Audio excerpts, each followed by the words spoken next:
بسم الله الرحمن الرحيم. الحمد لله رب العالمين، والصلاة والسلام على نبينا محمد وعلى آله وصحبه أجمعين. معزز سامعین اور ناظرین، السلام علیکم ورحمۃ اللہ وبرکاتہ۔ آج کل کے اس دور میں اور بالخصوص آج کل کے دنوں میں جو مسلمانوں کی حالات ہیں، اس کے مطابق عزیز دوستوں اور ساتھیوں، ہمیں کیا کرنا ہے، کس طریقے پہ چلنا ہے اور کس راستے پہ ہمیں چلنا ہے تاکہ ہم اپنی زندگی کو اچھے طریقے سے گزار سکیں۔ عزیز دوستوں اور ساتھیوں، جیسا کہ ہم سب جانتے ہیں کہ اللہ تبارک و تعالی نے انسانیت کو اور جنات کو بھی صرف اور صرف اپنی عبادت کے لیے پیدا کیا، اور اللہ تبارک و تعالی سے دعا کرنا، اللہ تبارک و تعالی سے مانگنا، دعا کا اللہ تبارک و تعالی سے دعا کرنا اور اللہ تبارک و تعالی سے مانگنا، عزیز دوستوں اور ساتھیوں، عبادت کا ایک بہت بڑا پہلو اور ایک بہت بڑا حصہ ہے عبادت کا۔ تو جو شخص اللہ تبارک و تعالی سے مانگتا ہے اور دعا کرتا ہے، وہ اللہ تبارک و تعالی کی عبادت کرتا ہے، کیونکہ اللہ تعالیٰ کا فرمان ہے وَقَالَ رَبُّكُمْ اُدْعُونِي أَسْتَجِبْ لَكُمْ اُدْعُونِي أَسْتَجِبْ لَكُمْ۔ تمہارے رب نے کہا کہ مجھے پکارو، مجھ سے دعا کرو، میں تمہاری پکار کو قبول کروں گا۔ اس کے بعد فرمایا إِنَّ الَّذِينَ يَسْتَكْبِرُونَ عَنْ عِبَادَتِي سَيَدْخُلُونَ جَهَنَّمَ دَاخِرِينَ۔ جو کوئی بھی میری اس عبادت سے تکبر کرتے ہیں تو ضرور میں انہیں جہنم میں داخل کروں گا۔ تو عزیز دوستوں ساتھیوں، اس آیت کریمہ سے معلوم ہوا کہ دعا ایک عبادت ہے، جیسے کہ نبی کریم صلی اللہ علیہ وسلم کی احادیث میں بھی ہمیں یہ بات ملتی ہے کہ الدعاء هو العبادہ، الدعاء هو العبادہ، کہ دعا ہی عبادت ہے۔ تو اس لیے عزیز دوستوں ساتھیوں، ہم سب کو یہ بات معلوم ہے کہ اللہ تبارک و تعالی اس کائنات کا خالق اور مالک ہے، اور پوری کائنات کو رزق دینے والا ہے، بلکہ پوری کائنات کا نظام کار چلانے والا ہے۔ تو عزیز دوستوں ساتھیوں، اس دنیا پہ اللہ تبارک و تعالی کی بادشاہت ہے۔ ہم اس سے کیوں نہیں مانگتے؟ ہم اپنی ضروریات اللہ تبارک و تعالی کے سامنے کیوں نہیں رکھتے؟ ہمیں چاہیے کہ ہم اپنی زندگی کی ہر ضرورت اللہ تبارک و تعالیٰ کے سامنے رکھیں۔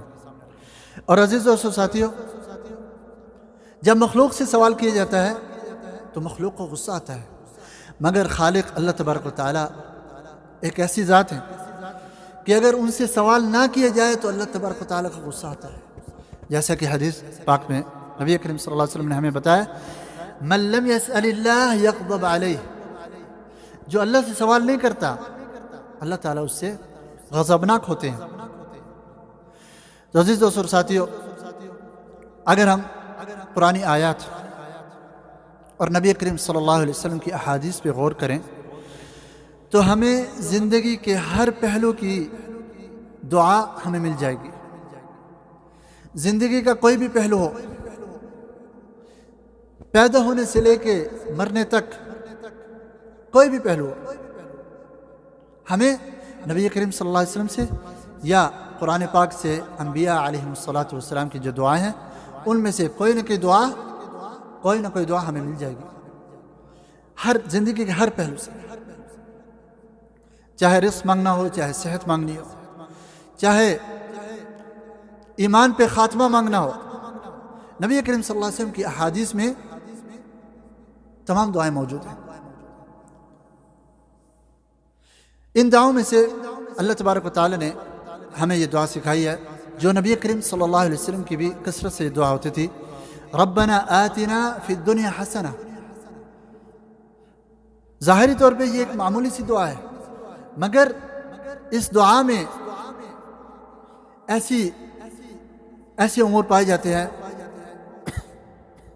جس کی طرف انسان کا ذہن بھی نہیں جا سکتا۔ فرمایا ربنا آتنا فی الدنیا حسنہ۔ نبی کریم صلی اللہ علیہ وسلم یہ کثرت سے دعا فرماتے تھے کہ اے میرے پروردگار، مجھے دنیا میں بھی خیر اور بھلائی عطا کر، ربنا آتنا فی الدنیا حسنہ، وفی الآخرۃ حسنہ، اور آخرت میں بھی بھلائی عطا کر، وقنا عذاب النار، اور ہمیں جہنم کے اور آگ کے عذاب سے ہمیں بچا، آگ کے عذاب سے ہمیں بچا۔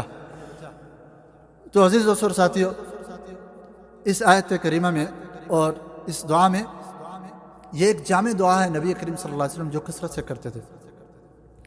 اسی طرح فتنوں کے دور میں اگر کوئی شخص فتنوں سے اپنی جان پہ ڈرتا ہے تو نبی کریم صلی اللہ علیہ وسلم نے یہ دعا ہمیں بتائی ہے کہ اللہم احسن عاقبتی فی الامور کلہا، اللہم احسن عاقبتی فی الامور کلہا، اے میرے رب تو میرے تمام کاموں میں، ان کاموں کی جو آخرت اور جو اینڈ ہے، جو آخر ہے، وہ اچھا کر دے، ہر چیز کا اچھا، ہر کام کا جو آخری ہے وہ اچھا کر دے۔ اللہم احسن عاقبتی فی الامور کلہا واجرنی من خزی الدنیا وعذاب الآخرہ، اور مجھے دنیا کی رسوائی سے اور آخرت کے عذاب سے مجھے بچا۔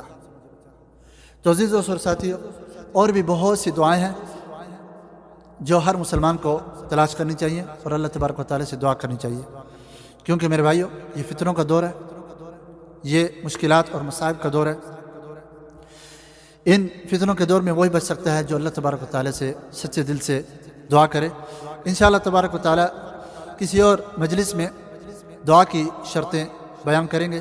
اللہ تبارک و تعالیٰ سے دعا کہ اللہ تعالیٰ سننے سے زیادہ عمل کی توفیق دے۔ وصلی اللہ وسلم علی نبینا محمد وعلی آلہ وصحبہ اجمعین۔